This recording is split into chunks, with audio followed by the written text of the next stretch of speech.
je vais vous parler, selon l'Évangile, des merveilles de Dieu. Et je pense que ce que vous allez entendre ce soir, vous ne l'avez peut-être jamais entendu. Et pourtant, c'est dans la Bible. C'est dans essentiellement l'Épître aux Romains et l'Épître aux Corinthiens. Donc, je vous avais promis que ce sera explosif, et donc ce sera explosif. Hier, nous avons abordé encore, nous avons parlé de la croix, de ce que Christ était devenu à la croix, mais pour comprendre ce que Christ est devenu à la croix, il faut comprendre ce qu'il a accompli à la croix. C'est indispensable. Et nous avons vu qu'il a paru pour ôter les œuvres du diable. Et nous avions défini les œuvres du diable comme étant la nature déchue. C'est une œuvre du diable. À l'origine, c'est cette séduction dans laquelle est tombée Ève et Adam. Donc, le péché, œuvre du diable, et le pécheur, c'est une œuvre du diable parce que qui nous a appris à pécher, ce n'est pas Dieu. C'est certainement pas Dieu qui nous a appris à pécher.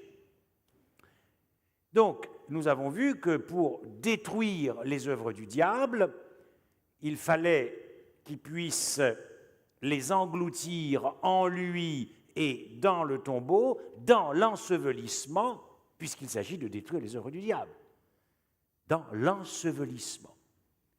Donc, il les a engloutis en lui, il s'est donc uni avec notre nature déchue pour l'ensevelir dans la tombe, il s'est uni avec le péché, il fut fait péché pour ensevelir le péché dans la tombe, et il s'est uni avec le pécheur pour ensevelir le pécheur dans la tombe. Ce soir, nous allons parler... Alors, naturellement, la croix, c'est vraiment le sommet de l'Évangile de la terre et qui nous mène jusqu'au ciel. Mais nous avons un deuxième sommet de l'Évangile, c'est l'incarnation et la vie de Jésus. C'est un sommet qui part du ciel et qui descend sur la terre. En fait, c'est l'échelle de Jacob. Et que l'Éternel me donne, comment dirais-je, la méthode, la méthodologie. Ce sont des thèmes qui ne sont pas faciles dans la compréhension lorsqu'en plus vous les entendez pour la première fois. Ce soir, nous allons poser des bases pour rentrer dans ce qu'il y a de plus mielleux demain soir. Alors commençons sans plus tarder. Ce soir, donc, Christ l'homme, je parle de l'homme, une nouvelle création époustouflante. Ici, chaque mot est important. Chaque mot porte en lui-même de glorieuses vérités. L'homme, création, époustouflante. Paul parle, mais très succinctement, de ces deux Adams dans 1 Corinthiens. Et nous allons partir de là, mais sachez que nous allons rentrer vraiment plus profondément dans ce parallèle qui est fait entre les deux Adams. Nous allons y rentrer profondément demain soir. Puisque demain soir, le message s'intitule « La vie de Jésus » ou ce que la vie de Jésus a fait pour chaque homme. Je ne dis pas chaque croyant, mais je dis chaque homme. Et mercredi soir, nous reviendrons sur la mort du Christ, ce que la mort du Christ a fait pour chaque homme.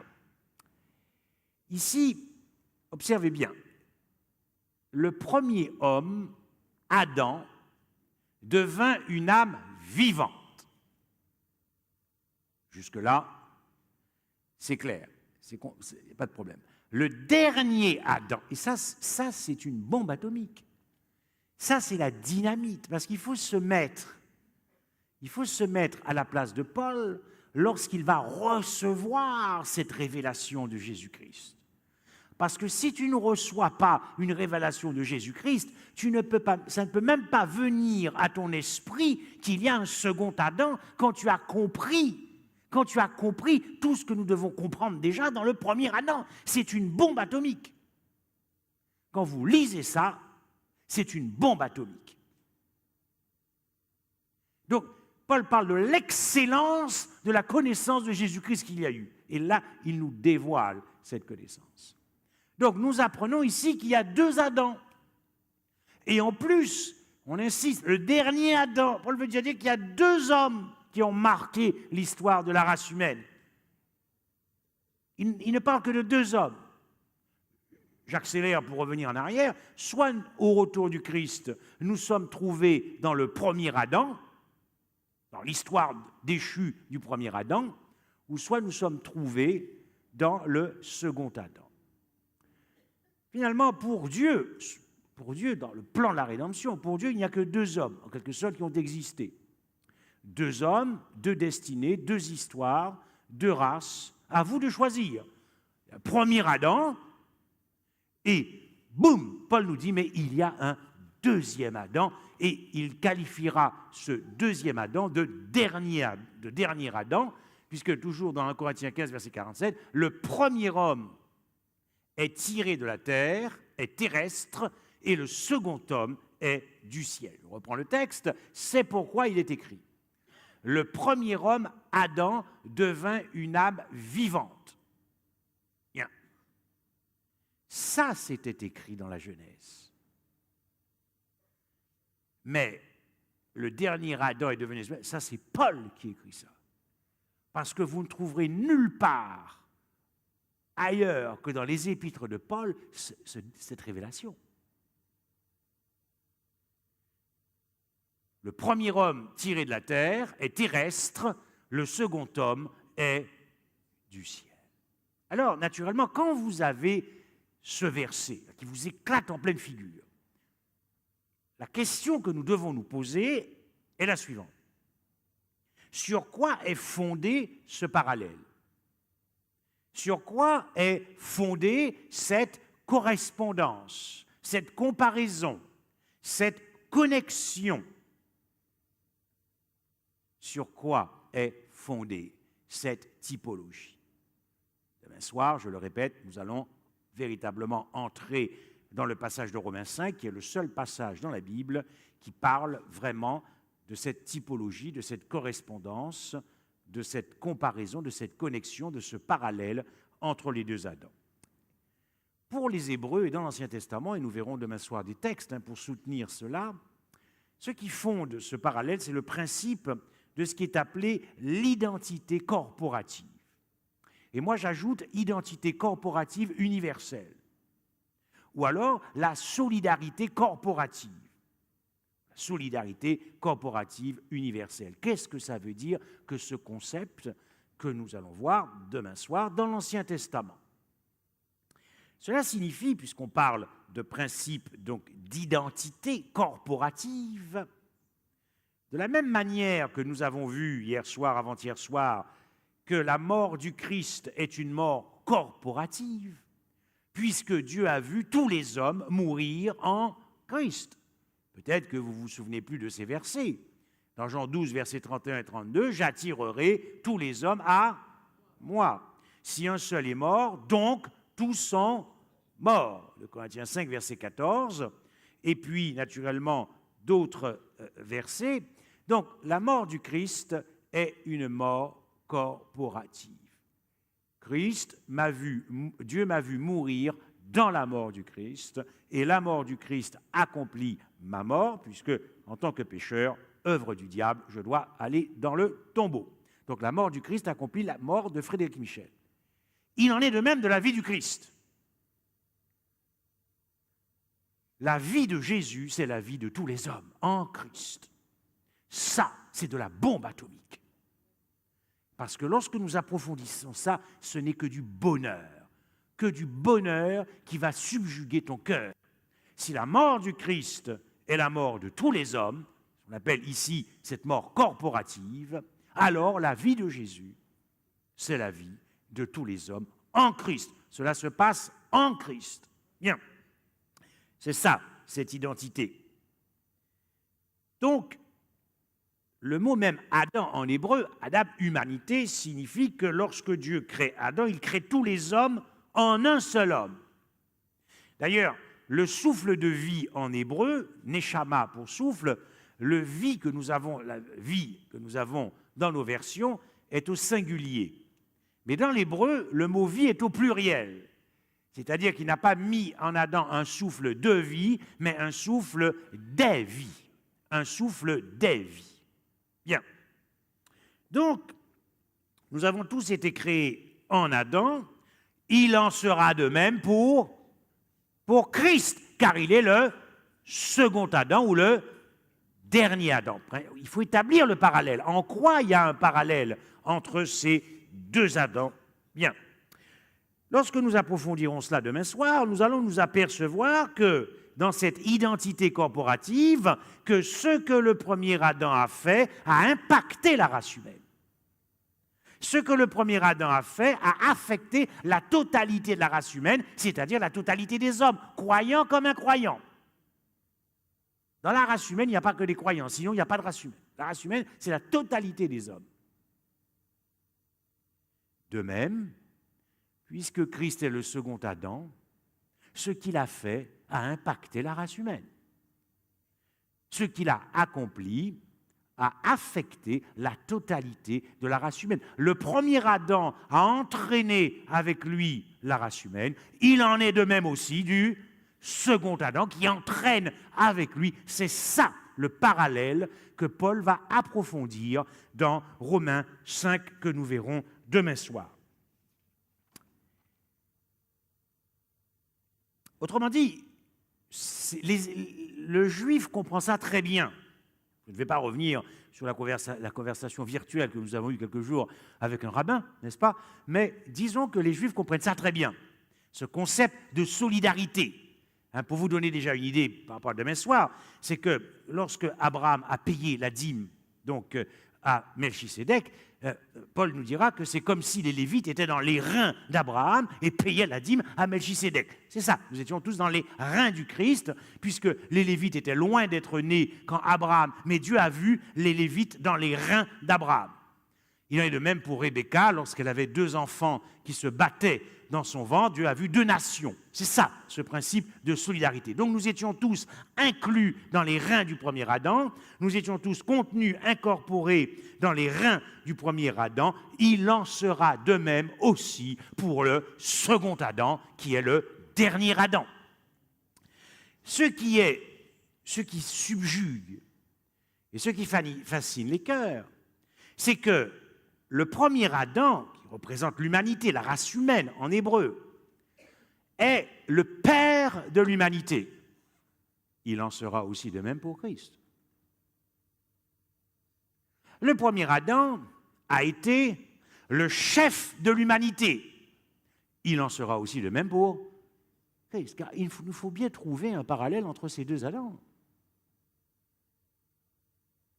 Le premier Adam a été à la tête de l'humanité, de la race humaine, de la tête.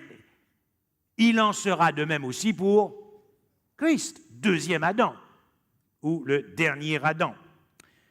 Le premier Adam, donc le père de l'humanité, la tête de l'humanité, le chef de l'humanité, le représentant légal de la race humaine. D'ailleurs, c'est tellement vrai que si vous lisez Job, Adam a été dépossédé, puisqu'à un moment donné, finalement, il s'est donné dans les bras de Satan.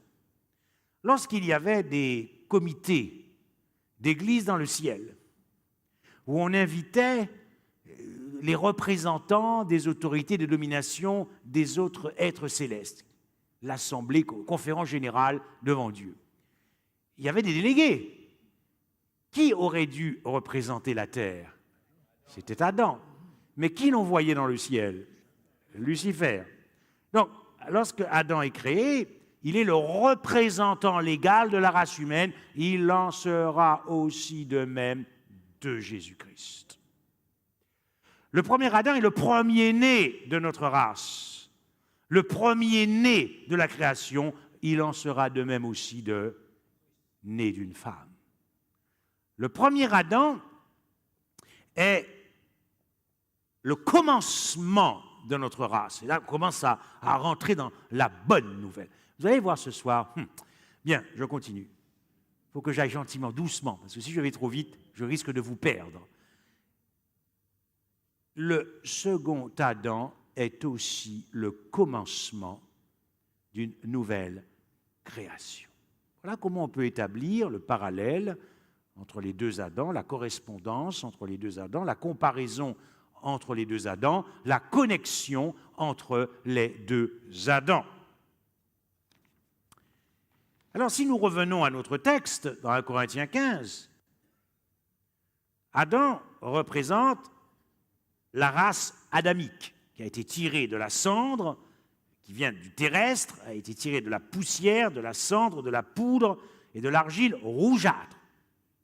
Poussière, et Paul ici convoque expressément les premiers versets qui se trouvent dans la Genèse à propos de la création donc, de l'homme. Il devint une âme vivante, puisque naturellement, il a fallu que Dieu souffle un souffle de vie dans les narines d'Adam, un souffle des vies dans les narines d'Adam pour qu'il devint une âme vivante, n'est-ce pas? Un être vivant. Mais ce qu'il y a de glorieux dans le second Adam qui descend du ciel, c'est qu'il descend du ciel, cet homme. Donc, ce qui atteste de sa divinité.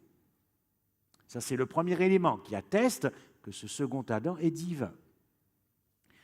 Le deuxième élément qui atteste de la divinité de cet homme qui descend du ciel, c'est qu'il est un esprit vivifiant. Le premier Adam n'a pas la vie en lui-même, il reçoit la vie. Mais le second Adam est la vie originelle. Et nous verrons plus tard qu'est-ce que j'entends par la vie originale. Originelle et originale. Autrement dit, ici, nous parlons d'une nouvelle race qui est venue après la chute de la race adamique. Et la dernière, il s'agit de la race divino-humaine. Cette race divino-humaine, puisque Christ a mélangé sa famille divine à notre famille humaine. Et les deux familles se sont unies mystérieusement pour former une seule et même race, la race divino-humaine. Vous comprenez? Peut-être 3, mais les autres? Oui, ça va pour l'instant? Ok, non, dites-moi, parce que c'est pour savoir si je dois ralentir encore, comme un magnétoscope, faire machine arrière. Bon, je sais que moi, je suis un vieux de la vieille, le magnétoscope. Maintenant, on ne parle plus de ça, n'est-ce pas? Bon, mais vous m'avez compris. Bon, il y en a quand même qui sont de la génération ici. Bon, on s'est compris. L'essentiel, c'est qu'on s'est compris. Mes frères et sœurs, est-ce que tu imagines ce que tu pèses devant Dieu? Nous avons vu ça déjà avec la mort du Christ, nous reverrons ça encore une dernière fois mercredi soir. Un message d'émerveillement. Mais est-ce que tu sais ce que tu pèses? Jeunesse, est-ce que vous savez ce que tu pèses lourd dans l'univers? Tu pèses très très lourd dans l'univers. Parce que dans l'univers, tu es l'être non seulement le plus désiré, le plus désirable, le plus précieux, mais tu es l'être le plus riche de l'univers. Parce que Dieu a fait rentrer ton humanité dans sa divinité. Non mais attends, est-ce que tu comprends, est-ce que je comprends ce que je suis en train de dire moi-même? Est-ce que tu imagines comment Dieu t'a fait rentrer dans sa race divine? Il n'a pas fait rentrer les anges dans sa race divine. Toi, être déchu, moi, être déchu. Car nous avons vu que lorsqu'il a mélangé sa race, Il a mélangé sa race avec notre humanité déchue. Donc, tu fais partie de la famille de la race divino-humaine. Est-ce que tu vois comment tu pèses lourd? Pas la peine d'aller chercher tout ce que tu veux dans le monde, tu ne pèseras pas aussi lourd. Parce que tu n'as pas les moyens de peser lourd dans le monde. Tu n'as pas les moyens, ce n'est pas la peine d'y aller. Tu n'as pas les moyens de peser lourd dans le monde. Mais en revanche, dans le ciel, tu pèses très lourd. Parce que tu fais partie de la race divino-humaine, puisque cette race-là est le second Adam, le représentant légal de la nouvelle race divino-humaine, le chef de cette humanité intégrée à la divinité. Tu pèses donc très lourd. Et cependant, avons-nous conscience de cela? Avons-nous conscience que nous n'appartenons plus à la famille adamique? Car nous verrons que le second Adam a, en quelque sorte, annulé. C'est compliqué à comprendre, mais la chair dans laquelle je suis, c'est l'histoire ancienne. La Bible appelle ça le vieil homme. Mais quand vous êtes baptisé, votre vieil homme, il est resté où? Il est ressuscité ou pas? Quelqu'un me disait à propos du vieil homme qui est enseveli dans les eaux du baptême, il nage très bien, il refait surface.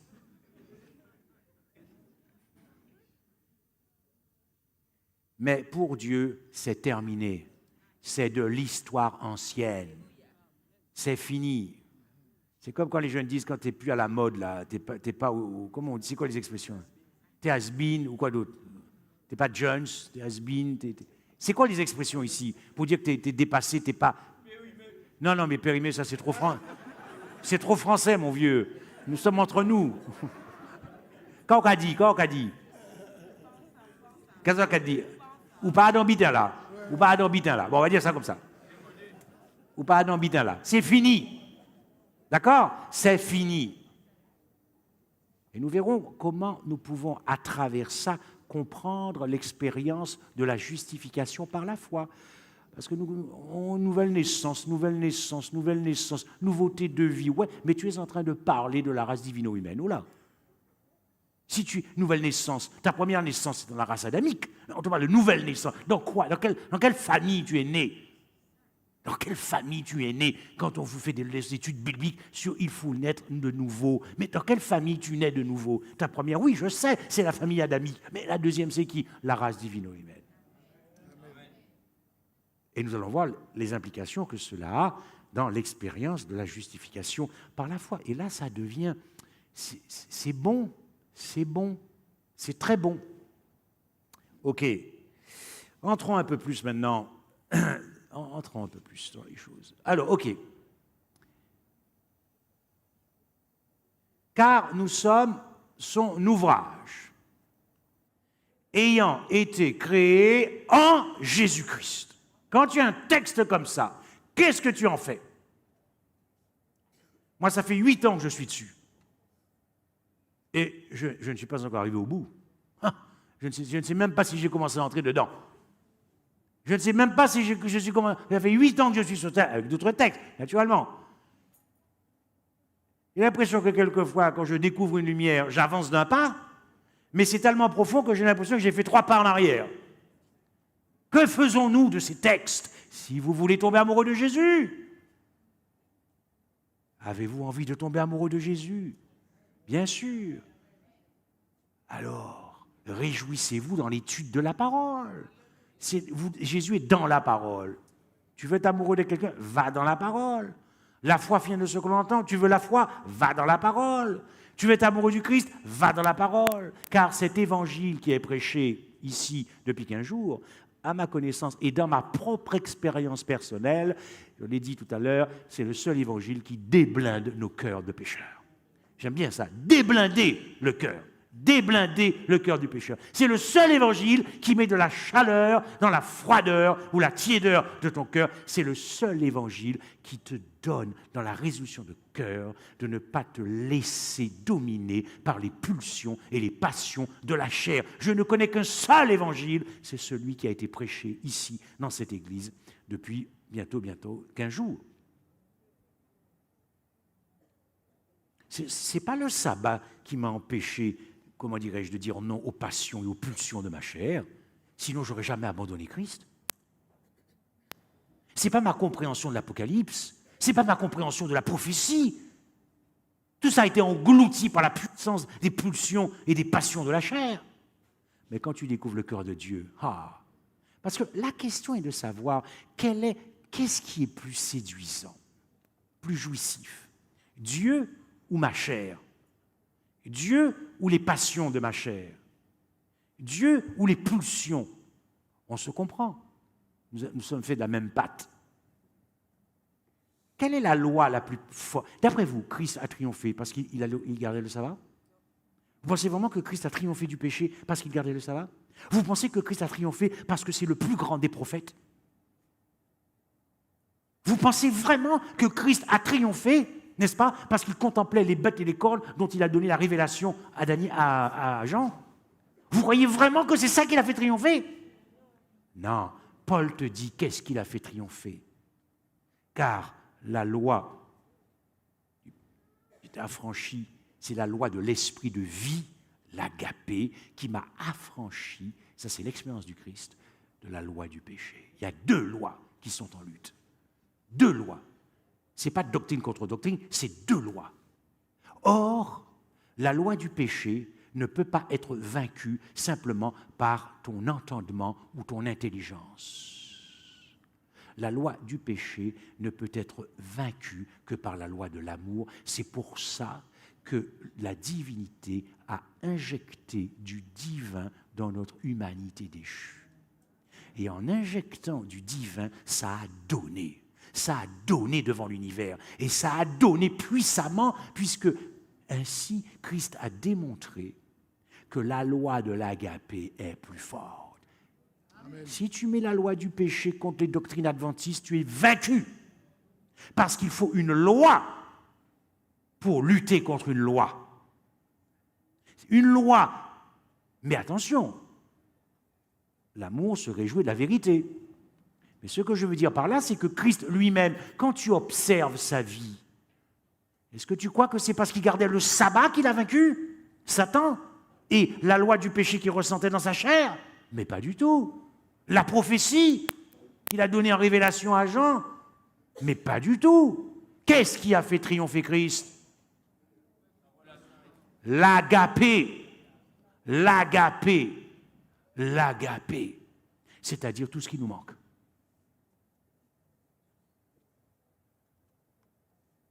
Mais quand tu te laisses injecter de cet agapé, c'est-à-dire la loi du Saint-Esprit en toi, alors la victoire est là.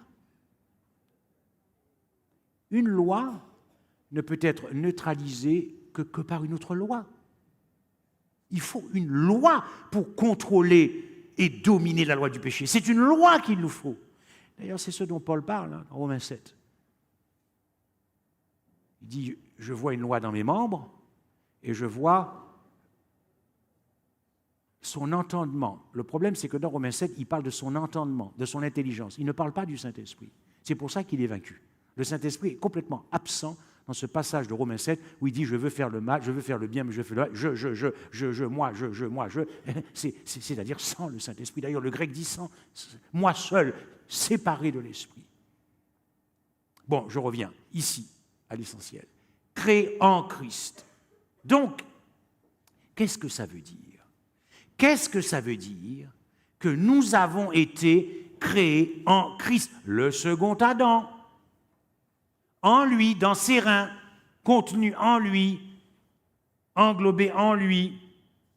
Cela signifie que Christ va, dans son incarnation, nous étions tous en lui, représentant l'égal, chef de l'humanité, père de l'humanité, à la tête de l'humanité, le premier-né de cette nouvelle race divino-humaine,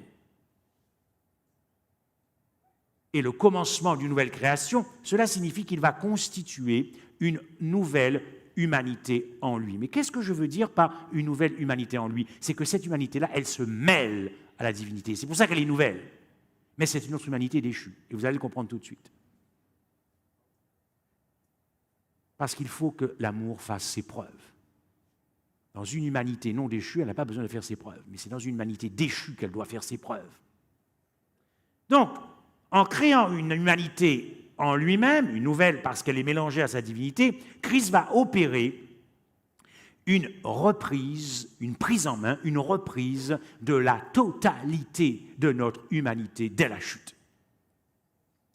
Et qu'est-ce que ça veut dire? Qu'il va opérer une reprise en main de cette totalité de notre humanité déchue. Cela signifie qu'il va réorganiser le projet de Dieu initial dans notre humanité déchue. Il va réorganiser le projet initial de Dieu dans notre humanité déchue. Il va opérer une restauration du projet initial de Dieu, un redéploiement. Quel était le projet initial de Dieu? Je vais mettre ça ici. Quel était le projet initial de Dieu? Écoutez une citation de Mme White dans la revue adventiste du 24 février 1874, qu'on appelait We View a New World, qui est devenue la revue adventiste. En créant l'homme à son image. Or, nous avions perdu l'image de Dieu. Donc, lorsque Dieu nous replace tous en Christ, nous sommes de nouveau recréés à l'image de Dieu. Il réinitialise, il restaure le projet initial de Dieu, n'est-ce pas? Car c'est Dieu qui va à la rencontre de l'homme dans l'homme nouveau Christ. En créant l'homme à son image, il était donc dans l'intention de Dieu de créer un ordre nouveau et distinct dans l'univers. Et la raison pour laquelle Dieu décida de créer un ordre nouveau, c'était pour donner à l'ensemble de l'univers une vue approfondie de sa propre nature et de son propre caractère. Est-ce que quand l'univers te voit vivre, est-ce que l'univers voit en toi une nouvelle compréhension, profondeur de la nature de Dieu et de son caractère? C'est ça, mes frères et sœurs, le cœur à cœur avec Jésus. Il faut se poser cette question. Du matin, du moment où tu te lèves, adventiste, bien adventiste que nous sommes, et du soir, est-ce que l'univers a vu un nouveau dévoilement du cœur de Dieu dans ta vie? Est-ce que vous voyez là où l'Évangile veut nous amener?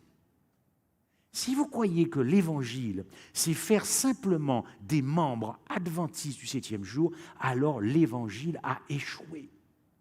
Nous sommes appelés à beaucoup plus d'ambition que ça. Il faut que ça pulse l'amour, il faut que ça pulse la joie, il faut que le royaume de Dieu vienne régner dans ton cœur afin que l'univers voie en moi et en toi et en moi, une compréhension plus profonde du cœur de Dieu. C'est ce que les anges veulent voir. Les anges, ils ont déjà vu qu'on vient le sabbat matin, mais ils veulent voir quelque chose de plus mielleux. Ils veulent connaître Dieu à travers ta vie. Tu as un problème? Ils veulent savoir comment Jésus-Christ va résoudre le problème.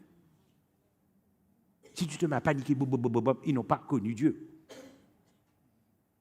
Et nous, on a besoin d'élever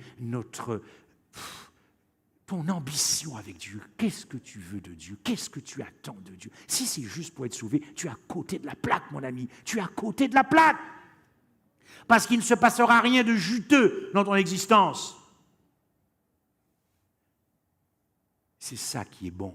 Et c'est ce qui donne dans ta relation avec Dieu quand tu as conscience des enjeux pour Dieu. Parce que c'était le projet initial de Dieu. C'était le projet initial de Dieu. À cause des accusations lucifériennes contre Dieu, qui ne donnait plus, selon lui, les garanties de bonheur et de sécurité dans l'univers. Donc, Dieu crée l'homme pour fermer la bouche de Lucifer. Donc, il crée un ordre nouveau pour donner à l'ensemble de l'univers une vue approfondie de sa propre nature. Et il compte sur toi, il compte sur moi, il compte sur les adventistes du 7e jour. Et pourquoi il compte sur nous? Parce que c'est précisément ce message qu'il faut prêcher au monde. Je suis en train de vous prêcher le message des 3 anges, là. Je vous prêche le message des 3 anges.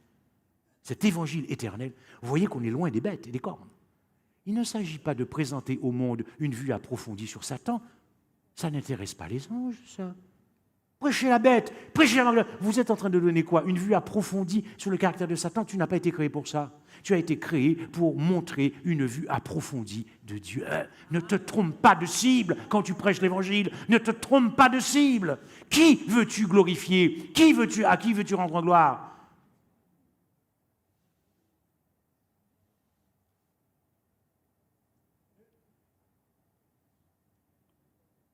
Bon.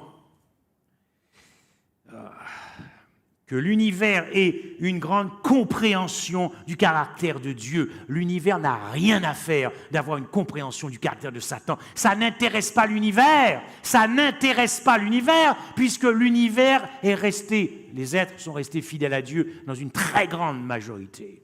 Ça n'intéresse pas, il est has-been, il est fini. Mais ce que le monde veut voir, c'est une vue approfondie du caractère de Dieu dans ta vie et dans la proclamation de Jésus-Christ et Jésus-Christ crucifié. Amen. C'est ça que le monde attend, parce que c'était ça le projet initial de Dieu. Si l'homme avait accepté de mettre toutes ses facultés au service du Seigneur, il aurait été ainsi l'outil par lequel Dieu aurait fait cette démonstration d'amour, de nature, de caractère à tout l'univers. Immédiatement après l'expulsion de Satan et de ses anges, Dieu créa l'homme. Satan avait osé dire que le gouvernement divin était arbitraire et ne pouvait assurer le bonheur des créatures. Dieu, en créant l'homme à son image, espérait que l'homme vivrait soumis amoureusement, c'est moi qui rajoute, à Dieu, heureux et joyeux, et démonterait le faux argument de Satan. Donc, ce projet initial dans le premier Adam a échoué. Mais Dieu avait toujours, car c'est lui qui triomphe toujours. Il a le dernier mot. Il a le dernier mot. Donc, ce projet a été restauré par le second Adam.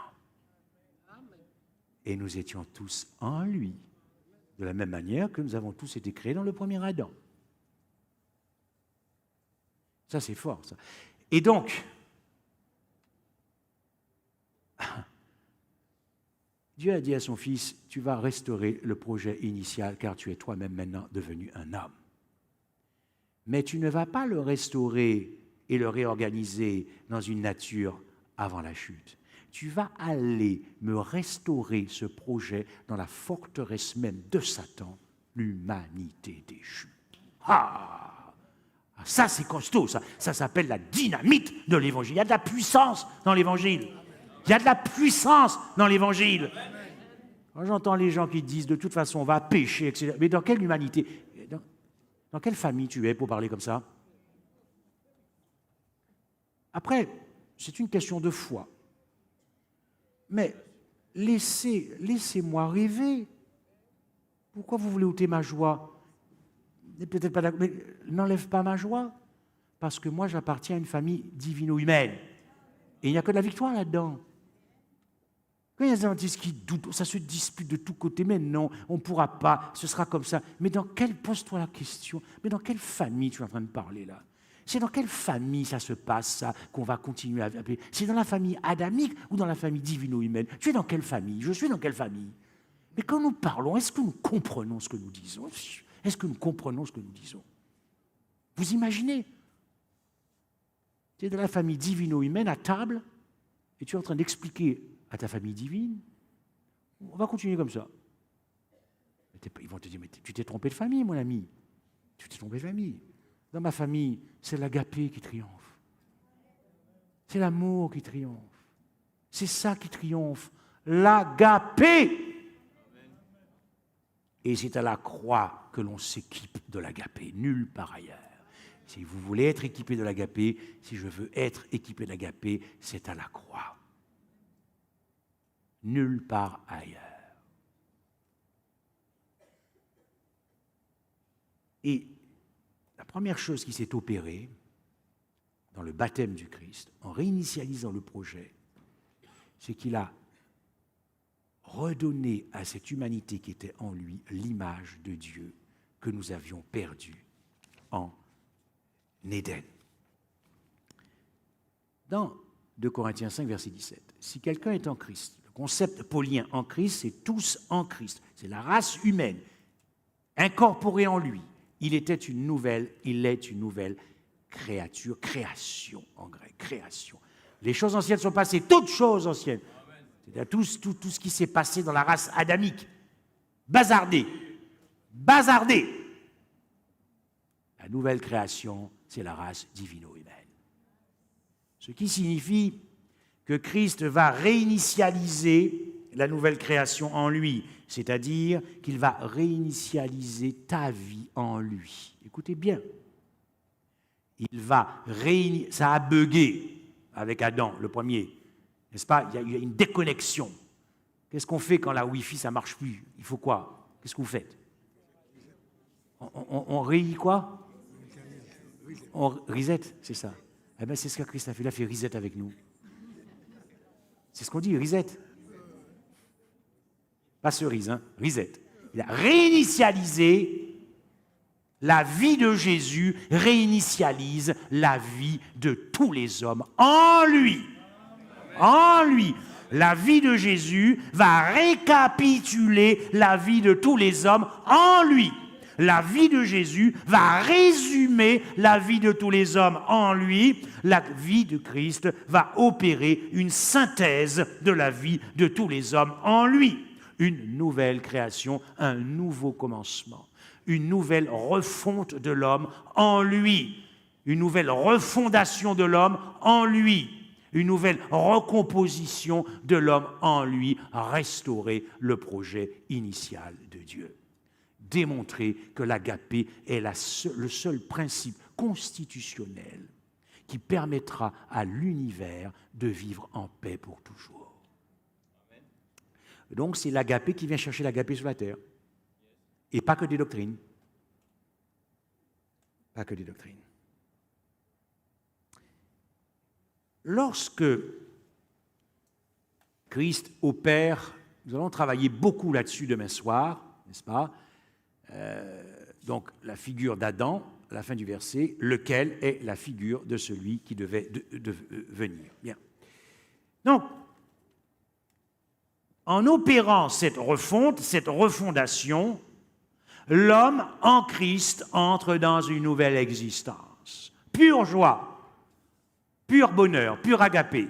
L'homme entre dans une nouvelle existence en opérant cette refonte de l'homme en lui, c'est-à-dire en injectant du divin dans notre humanité déchue, en opérant cette nouvelle refondation de l'homme, l'homme entre dans une nouvelle vie en Christ, l'homme entre dans une nouvelle existence. Tous les hommes, croyants comme incroyants, c'est ce que Jean veut dire, car Dieu a tant aimé le monde qu'il a. Ça, c'est la première partie. Vous voyez, le problème, c'est que on dit ce verset-là, le verset le plus connu, mais le moins compris. Parce que jusqu'à maintenant, là, ce dont je suis en train de vous parler, c'est de ça. Le don de Dieu pour chaque homme. Cela ne signifie pas que chaque homme jouira de l'héritage, c'est autre chose. Mais Dieu a pris ses responsabilités en Éden. C'est-à-dire que 100% du salut, c'est lui. 100% de la perte, c'est l'homme. Donc, l'homme entre dans une nouvelle existence, dans une nouvelle vie, l'homme entre dans une nouvelle histoire, l'homme entre dans une nouvelle destin. Pourquoi?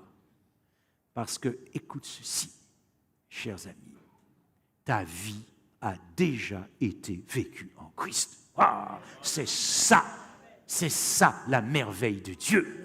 Ta vie, la vie de chaque homme a déjà été vécue en Christ et il n'a pas demandé si tu étais d'accord ou pas.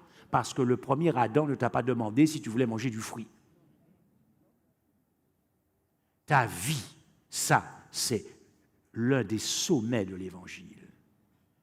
Ta mort a déjà été vécue en Christ. C'est pour ça que Paul dit, il n'y aura plus de condamnation. Il nous a libérés de la nécessité de refaire une seconde fois la seconde mort, puisque tu as déjà été en Christ là-dedans. De la même manière que ta vie a déjà été vécue, ta mort a déjà été vécue, ta vie a déjà été vécue. Est-ce que tu peux expliquer à Dieu comment tu peux être perdu? Comment tu peux être perdu? Comment tu peux être perdu? Ta mort a déjà été vécue, ce qui t'empêchait d'aller au ciel, la dette de tes péchés, et ta vie d'obéissance parfaite, elle a déjà été vécue en Christ. Je te pose une question. Si tu veux être perdu, il n'y a que toi. Hein? Dieu ne peut pas te perdre, il t'a sauvé. Donc si tu te perds, ça ne peut pas être Dieu. Ta vie a déjà été vécue en Christ. Ta vie a déjà été vécue en Christ. Donc, Dieu, en Christ, opère dans l'homme, Christ, une création époustouflante. Il y a une sœur dans mon église à Versailles que j'aime beaucoup. Elle aime ce psaume où on dit « Je suis une créature merveilleuse ». Je lui ai dit « Tu te trompes, ma sœur. » Bon, je ne dis pas que tu n'es pas une créature merveilleuse, c'est pas ce que je voulais dire. Mais le psaume parle du Christ. Bon. Bon, bref, elle ne m'en veut pas quand je lui ai dit ça. Elle a gardé son sourire. Mais je lui ai dit, tu étais en Christ, donc forcément, tu es aussi nouvelle. Oui, ok. Donc, nous sommes un nouveau commencement, une nouvelle création en Christ, un nouveau commencement. Mais, frères et sœurs, comprenez ce que veut dire Jean maintenant. Au commencement était la parole. Ici, j'en fais un parallèle avec le commencement de la création. Voilà comment Jean introduit l'Évangile. Vous voulez prêcher l'Évangile de Jean?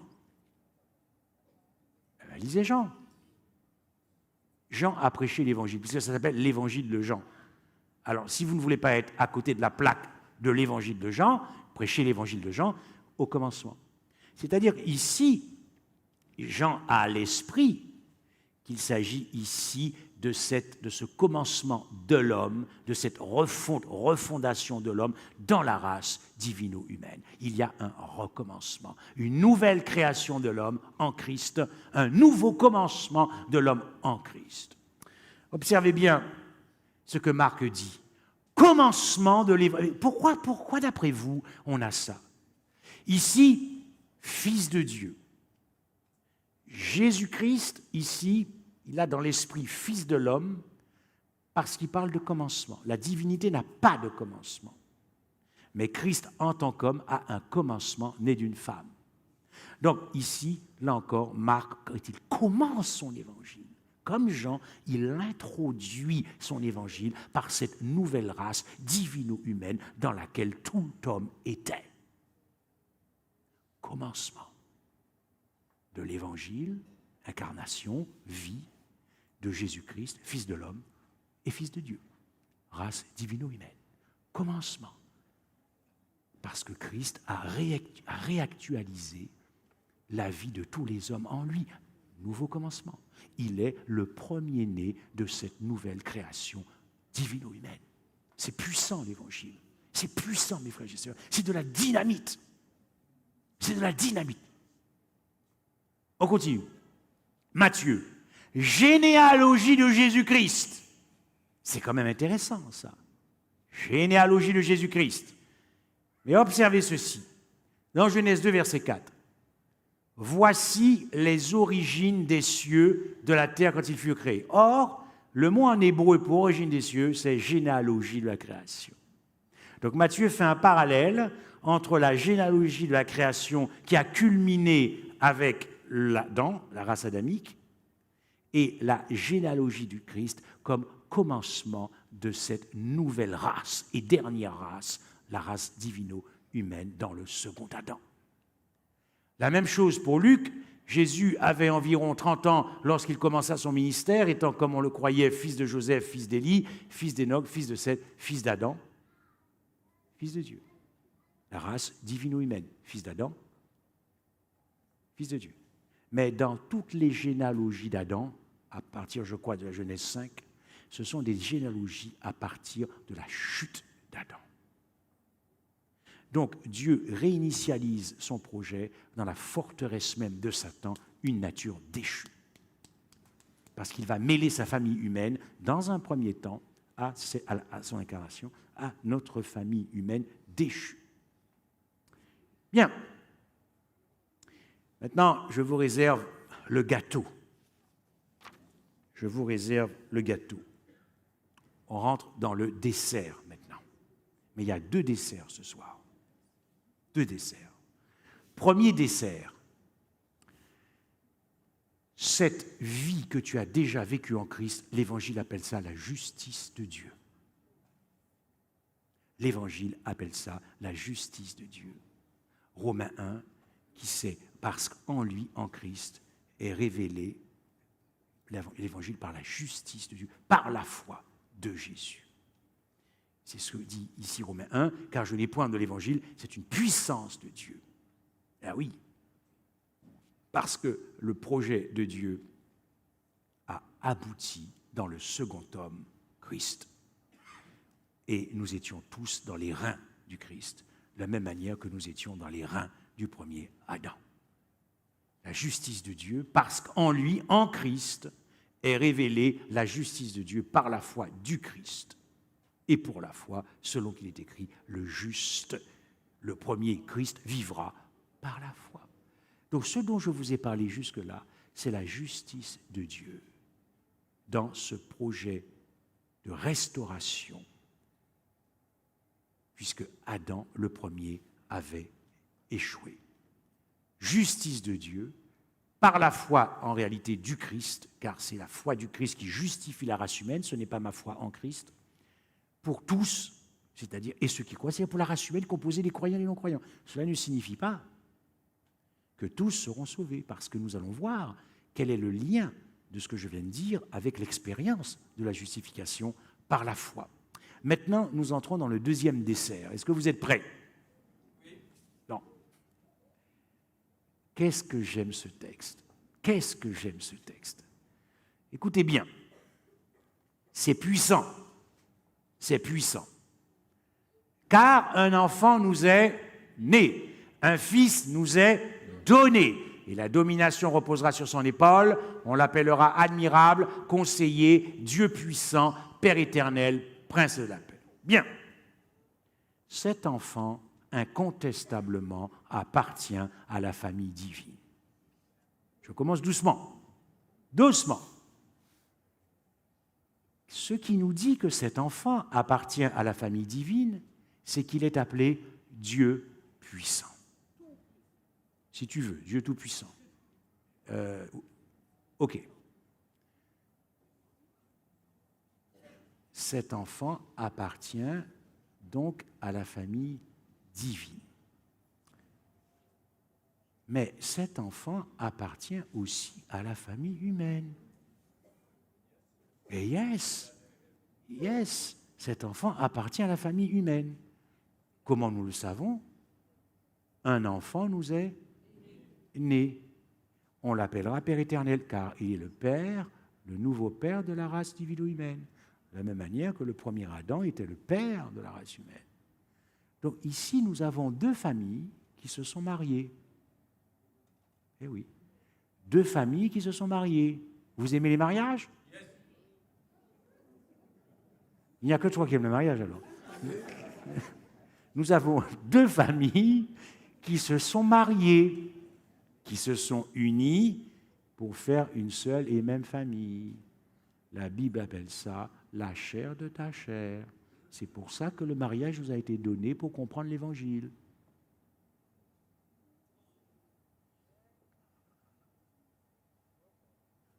C'est vrai que quelquefois, quand on a des femmes difficiles, c'est plus compliqué pour comprendre l'Évangile. Mais on peut dire aussi de l'autre côté. Bien. Donc, si cet enfant appartient à la famille divine, ça veut dire, écoutez bien ceci, que la race divine, Père, Fils et donc Christ, la race divine est appelée à se reconnaître dans la vie de cet enfant. Que la race divine est donc appelée à se retrouver dans la vie de cet enfant. Et que par voie de conséquence, la divinité reconnaît que la vie de Jésus est la vie du Père et la vie du Saint-Esprit en Christ. C'est fort, ça. C'est-à-dire que le projet de Dieu initial, qui était de montrer au ciel une vue plus approfondie sur Dieu, ils l'ont vu en Christ l'homme. Parce que Christ l'homme appartient aussi à la famille divine. Donc, je reprends, cet enfant appartient à la famille divine, la divinité se reconnaît dans cet enfant, la divinité se retrouve dans cet enfant, la divinité reconnaît que la vie de cet enfant, c'est la vie du Père. La divinité revendique la vie de cet enfant comme étant la sienne, et la divinité s'approprie la vie de cet enfant comme étant la sienne. Et nous avons les versets. Car en lui habite corporellement toute la plénitude de la divinité. Cette divinité, Père, Fils, Saint-Esprit, se retrouve donc en Christ, s'approprie cette vie, reconnaît que cette vie c'est la sienne, et la parole a été faite chair et habitée parmi nous, pleine de grâce et de vérité, et nous avons contemplé sa gloire, une gloire comme la gloire du Fils venu du Père. La divinité revendique la vie vécue par cet enfant qui a grandi jusqu'à Golgotha, revendique cette vie comme étant sa propre vie. Autre texte encore. Alors, oui, croyez que je suis dans le Père, et le Père est en moi, croyez du moins à cause de ses œuvres. Si je ne fais pas les œuvres de mon Père, ne me croyez pas, mais si je les fais quand même, vous ne me croyez point, croyez à ses œuvres, afin que vous sachiez, reconnaissiez que le Père est en moi et que je suis dans le Père. Donc toute la divinité, y compris le Saint-Esprit, personne distincte, reconnaît la divinité, que la vie que Jésus a vécue, c'est la vie de la divinité. De sorte que notre famille humaine, comme la famille divine, doit d'abord considérer que cet enfant appartient aussi à la famille humaine. Waouh! Je ne sais pas si ça fait quelque chose dans votre cœur, mais moi je suis subjugué. Moi personnellement, je suis subjugué. Moi personnellement, je suis fasciné. Je suis émerveillé de savoir que j'appartiens à cet enfant. La famille humaine aussi, cet enfant appartient à la famille humaine. Donc, cela signifie que la famille humaine doit se reconnaître dans la vie de cet enfant, tout comme la famille divine. Cela donc signifie que la famille humaine reconnaît que la vie de cet enfant est la vie de la famille humaine. Est-ce que vous avez vu, rien qu'avec Ésaïe 9,5, ça te fait déjà monter au ciel? Et pourtant, combien de fois nous connaissons ce texte? Mais nous sommes passés à côté du chocolat qu'il y avait dedans, du sorbet coco. C'est vrai, hein? Donc, la famille humaine, prenons des textes. Colossiens 2, verset 10. Ah, j'ai oublié de mettre le petit V. Vous avez tout pleinement en lui. Tu as tout en lui. Donc, la famille humaine est invitée à se reconnaître dans cet enfant, dans la vie de cet enfant, à se retrouver dans la vie de cet enfant. Et la famille humaine est amenée à considérer que la vie de cet enfant est la vie de la totalité de la race humaine en Christ. C'est ça le don de Dieu. Mais mes frères et sœurs, c'est le monde qui a besoin d'entendre ça. Commencez par ça et finissez par les bêtes si vous voulez. Mais commencez, je vous en conjure, par ça. Commencez par ce qui fascine le cœur. Le monde doit savoir la bonne nouvelle de l'Évangile. Que le monde doit savoir. Les gens vont voir des voyants pour savoir leur avenir. Les gens vont voir des marabouts pour savoir s'ils auront un avenir meilleur. Les gens vont voir des sorciers pour essayer... Mais dites-leur, ta vie a déjà été vécue. Qu'est-ce que tu as besoin de voir d'un voyant pour savoir ce qui va t'arriver demain? Ta vie a déjà été vécue. Tu n'as plus besoin d'aller voir un voyant. Parce que quoi qu'il t'arrive dans ta propre vie, ça n'impacte pas ta position en Christ. Ça ne peut pas impacter. Et c'est avec cette conscience de notre position en Christ que nous triompherons quand le pire va venir. Car tout ce qui pourra t'arriver, même quand tu seras dans une prison, tu sauras que ta vie est en Christ, qu'elle a déjà été vécue, et je te donne déjà le dessert, et qu'elle est achevée, et qu'elle est déjà assise dans les lieux célestes. Alors, de quoi as-tu peur? Cultive, chéris ta position en Christ. Pourquoi aller voir un voyant pour te dire ce que va être demain? Jésus t'a dit, ta vie a déjà été vécue en moi, elle est achevée, elle est arrivée à destination, elle est au ciel. Tu as besoin d'aller voir un voyant maintenant? Tu as besoin d'aller voir un voyant. Tu as besoin d'aller voir un sorcier pour arranger tes problèmes. Ta vie a déjà été vécue, elle est achevée, elle est parfaite, elle est assise dans l'UCS. Tu vas payer 700 €. Dieu t'a donné ça gratuitement. Chut, on est vraiment idiots. Vous voyez comment Satan veut aveugler le monde et nous empêcher, en tant qu'adventistes, de prêcher l'Évangile. Si les gens savaient ça, il n'y aurait plus de marabouts, il n'y aurait plus de sorciers, et il n'y aurait plus de voyants. Parce que tu peux prendre le meilleur voyant du monde, il ne pourra jamais te dire que ta vie a déjà été vécue. Il ne pourra jamais te le dire, sauf s'il se convertit. Et sauf si on lui prêche l'Évangile. Et là, il arrête de raconter des bêtises.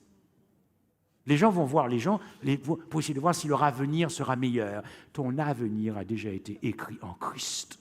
Et ton avenir est déjà dans le ciel. Déjà dans le ciel. Bien, ça va? On y va? On continue? Parce que le temps passe. N'oubliez jamais, mes frères et sœurs, que quoi qu'il nous arrivera dans le temps de trouble de Jacob, chérissez votre position en Christ. Alors, un autre texte, c'est lui que nous annonçons, exhortant tout homme et instruisant tout homme, afin de présenter à Dieu tout homme. Le texte, Paul ne dit pas ici, afin de présenter celui qui croit en Christ devenu parfait. Non, le texte dit afin de présenter à Dieu tout homme, l'Évangile, puisque chaque homme, la vie de chaque homme a déjà été vécue en Christ, il ne peut s'agir que d'une vie parfaite. Parfaite! La famille humaine, annoncer l'Évangile, c'est dire à la famille humaine, reconnais que la vie de cet enfant, c'est ta vie. Approprie-toi la vie de cet enfant, c'est ta vie. Nous qui étions morts par nos offenses, morts spirituellement, il nous a rendus à la vie avec Christ. Nous étions en lui. Cette vie que Jésus a vécue, c'est la vie de tous les hommes.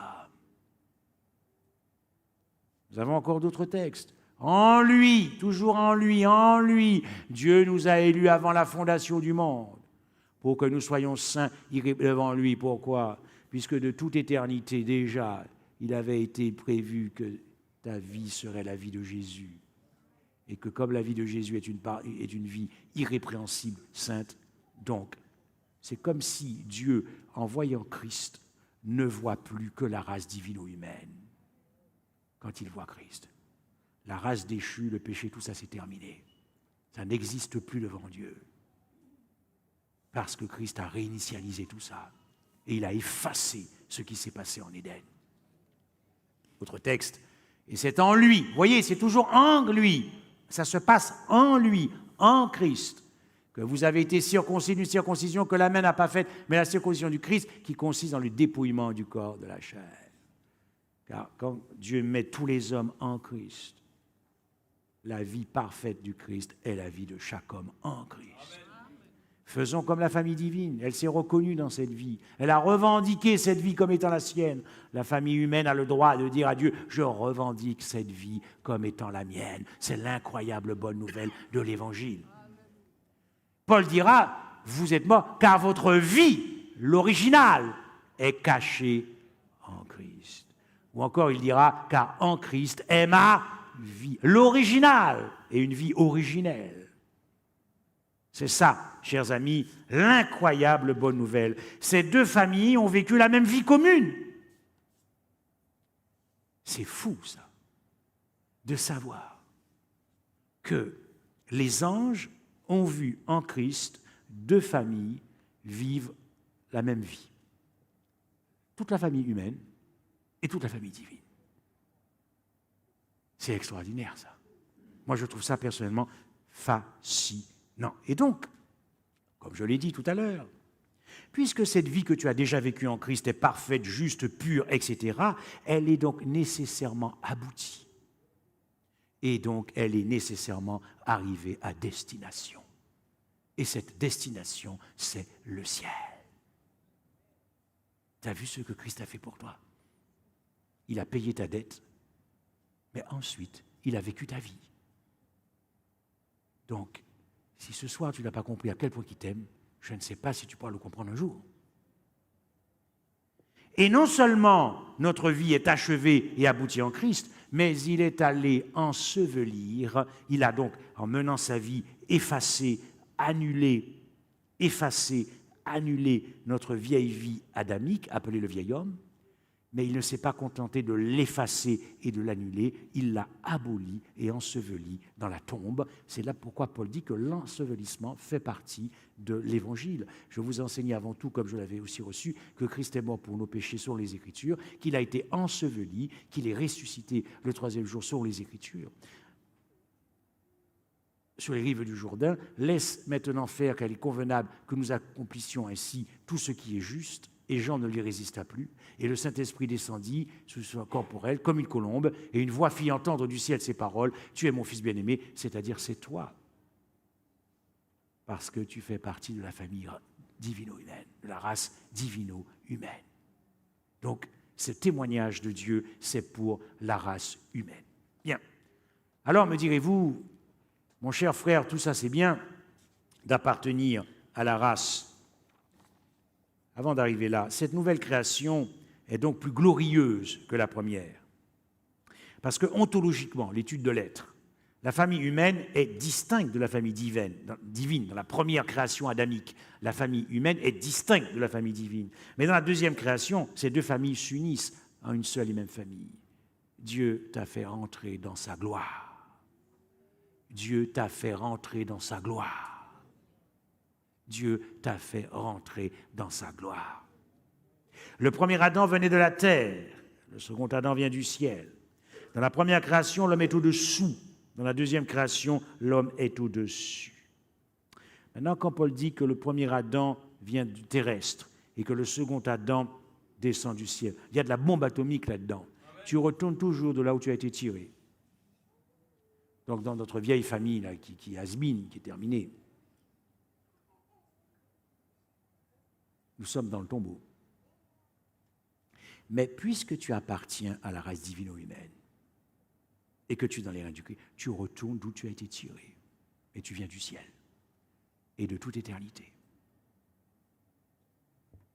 Tu viens du ciel et de toute éternité en Christ. C'est fort, ça. Parce que lorsque nous disons que Dieu avait prévu un plan de toute éternité, il faut rentrer dedans. Il faut rentrer dedans pour comprendre la gloire de l'Évangile. Tu existes toujours encore par la loi de l'hérédité dans cette nature déchue que tu dois considérer par la foi comme étant has-been et enseveli dans le tombeau pour ne pas vivre selon ses désirs. Cette nature déchue, ensevelie dans le tombeau, mais cette vie-là n'était que la copie de l'original. S'il n'y avait pas eu d'original, tu n'aurais pas pu venir à l'existence. Prenons l'exemple du sanctuaire. le terrestre n'existe que parce que l'original existe. Le terrestre n'existe, le sanctuaire, le terrestre n'existe que parce que l'original existe.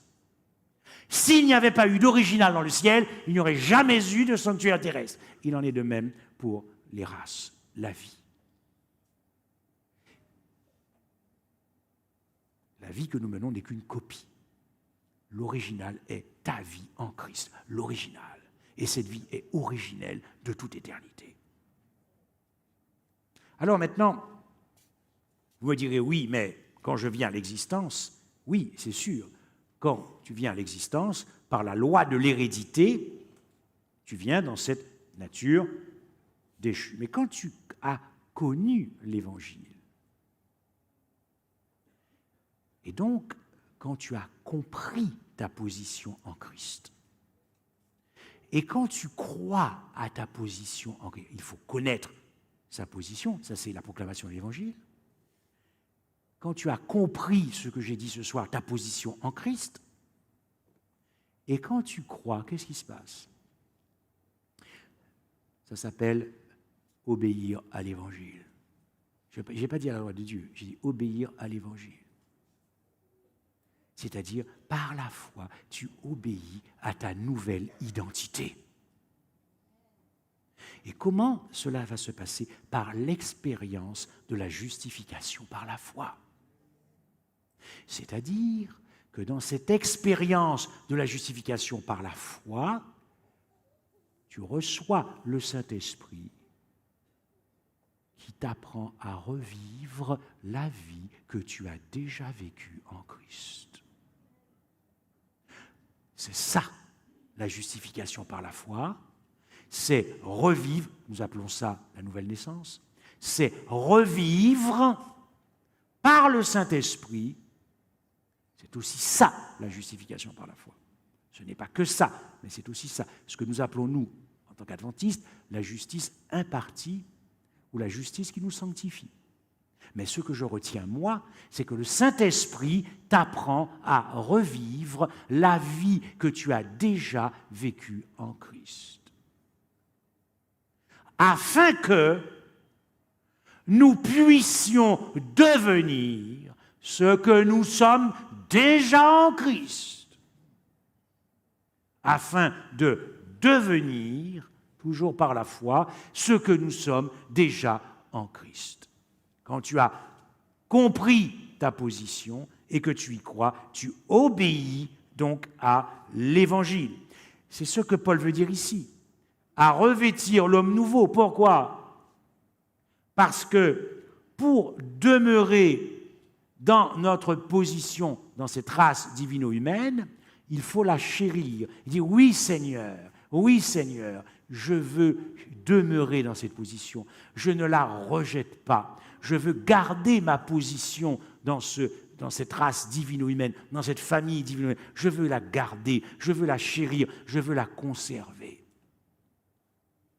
C'est ce que Paul veut dire, et à revêtir l'homme nouveau, Christ, dans l'expérience de la justification par la foi, et ayant revêtu l'homme nouveau, parce que le vieil homme a été enseveli dans la tombe.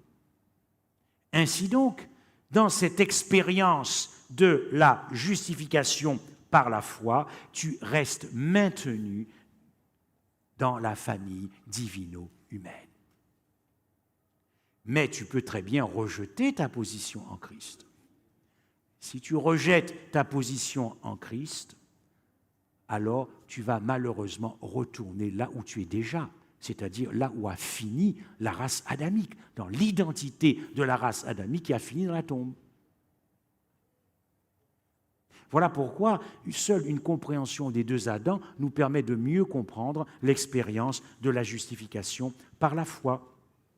Lorsque Jésus dit « Si vous demeurez en moi », mais tu ne peux pas demeurer si tu n'étais pas déjà en lui. Dieu te dit « Si vous demeurez en moi », ça veut dire que tu étais déjà. Donc, dans l'expérience de la justification par la foi, tu demeures en lui parce que tu ne rejettes pas ta position en lui, mais en obéissant à ta nouvelle identité, tu ne peux pas désobéir à la loi de Dieu. Parce que si tu désobéis à la loi de Dieu, ça veut dire que tu n'as toujours pas accepté ta nouvelle identité en Christ, parce que dans ton identité en Christ, tu as vécu une vie parfaite en Christ. Donc tu ne peux pas dire « Oui, Seigneur, je désire mon identité en Christ » et si tu désobéis à la loi de Dieu. Il y a un problème. Le problème, c'est que dans la loi de Dieu, si vous gardez mes commandements, vous demeurez dans mon amour, c'est la même chose. Mais dans la loi de Dieu, il y a le 4e commandement. Et le 4e commandement, c'est le sabbat. Ce qui veut dire que si ta vie a déjà été vécue, ça veut dire que Christ, quand il gardait le sabbat, c'était toi qui gardais le sabbat en lui. C'était toi qui gardais le sabbat en lui. Et lorsque Christ gardait le sabbat, il ne le gardait pas pour les Juifs, puisqu'il est le représentant de la race humaine. La race divino-humaine, ce n'est pas que pour les Juifs, c'est tous les hommes. Qu'est-ce que c'est que cette histoire que Christ a gardé le sabbat pour les Juifs? Ça n'a rien à voir avec l'Évangile, cette affaire-là. C'est tellement vrai que souvenez-vous de ce qui est dit dans Isaïe 9, verset 5. Un enfant nous est né, un fils nous a été donné. On l'appellera admirable, conseiller, Dieu tout-puissant, Père éternel et prince de quoi? C'est quoi le prince de la paix? C'est le prince de l'alliance. Et c'est quelle alliance? La nouvelle alliance, l'alliance éternelle, l'alliance de la grâce. Christ est appelé le prince de la grâce. Christ est appelé le prince de l'alliance, la nouvelle alliance, le sang, la grâce. Malachie dira qu'il est le messager de l'alliance. Et Daniel dira qu'il est le chef de l'alliance. Et il gardait le sabbat. On nous taxe, nous, en tant qu'adventistes, que nous sommes restés sous la loi. Non. Non, non, non, non. Non, je ne rejette pas la grâce de Dieu, ça veut dire que j'obéis à ma nouvelle identité en Christ. Or, dans la vie que j'ai déjà vécue, je gardais le sabbat. Donc si je dis oui Seigneur, je veux garder ma position en Christ et que je désobéis à la loi de Dieu, et notamment au 4e commandement, je rejette ma position en Christ. Je ne peux pas dire que oui Seigneur, je veux par le Saint-Esprit revivre ma vie que j'ai déjà vécue en Christ et violer délibérément le sabbat. J'ai rejeté ma position en Christ.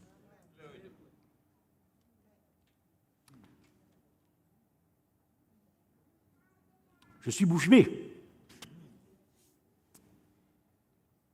Chers amis,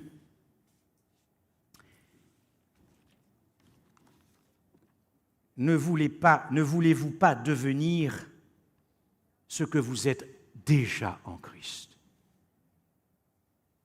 Ne voulez-vous pas devenir ce que vous êtes déjà en Christ? Ou préférez-vous abandonner votre identité en Christ? Ou préférez-vous abandonner votre identité en Christ? Car quand par la justification, par la foi, Christ t'impute sa justice, pourquoi il peut t'imputer sa justice? Parce qu'il te donne ce que tu avais déjà en lui. Je veux dire quelque chose qui n'est peut-être pas facile à comprendre. Je vous ai dit qu'il n'y a pas de transfert de culpabilité. Il n'y a pas de transfert de péché d'une personne sur l'autre. Ézéchiel dit que la justice du juste sera sur le juste et la méchanceté. Donc il n'y a pas non plus de transfert de justice. Comment donc Dieu peut-il, on dit, il t'a imputé, il a mis sur ton crédit, tout ce que tu... Cela n'est possible parce que tu étais en Christ. Il ne te donne que ce que tu as eu déjà. Il n'y a pas de transfert de justice. Tu étais déjà en lui. Il peut donc te l'imputer. Et ainsi, tu demeures dans la race divino-humaine. Car lorsqu'il t'impute son Fils, il t'impute tout. Il t'impute tout. Il t'impute la dignité du Christ, le caractère du Christ, sa beauté, son agapé, de sorte que lorsque Dieu te voit, il voit Christ. Donc il te voit bien dans la race divino-humaine. Voilà comment on reste maintenu dans la race divino-humaine par la foi avant de faire cette expérience au retour du Christ où ontologiquement, l'humanité glorifiée que tu auras, c'est l'humanité de Dieu. Donc nous sommes par la foi dans cette race divino-humaine, par la justification par la foi, avant d'y être par nature, dans une humanité qui est glorifiée. C'est l'histoire d'un roi qui appelle son historien, l'historien du royaume, et il lui dit, écoute, mon ami, j'aimerais que tu puisses me résumer l'histoire de la race humaine. Me résumer l'histoire de la race humaine. L'historien arrive 1 an après avec l'histoire de la race humaine en 7 volumes.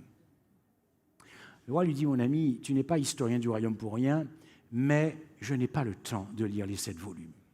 Alors reviens me voir, mais essaye un peu de condenser, de synthétiser. Les années passent, l'historien revient, donc il demande une entrevue avec le roi. Le roi lui dit, bon, alors il arrive avec 5 volumes. Alors il dit, mais attends, j'ai encore plus de travail que la dernière fois, je ne pourrai pas relire les 5 volumes, mais repasse. Et donc, il revient une 3e fois, il a résumé l'histoire de la race humaine en 3 volumes. Le roi lui dit, écoute, mon ami, je vais voir ce que je peux faire si j'arrive à les lire. Et puis, le roi, quelque temps après, fait convoquer l'historien parce que le roi se trouve sur son lit de mort. Donc, il fait approcher l'historien, et comme le roi n'entend plus très bien, l'historien est obligé de chuchoter. Et il entend ce que lui dit le roi. Il lui dit, écoute, je vais bientôt mourir. Est-ce que tu peux me résumer l'histoire de la race humaine en une phrase? Et l'historien va lui chuchoter à l'oreille Jésus-Christ et Jésus-Christ crucifié. L'histoire de la race humaine en un seul homme. Chers amis, avant de vous quitter,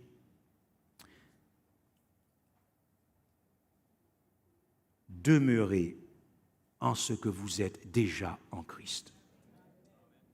Parce que tu es, toi qui m'écoutes, ami, tu es ce que Christ est. Tu as ce que Christ a. Et tu vaux ce que Christ vaut. Ne laisse pas l'ennemi t'enlever ta gloire. Amen.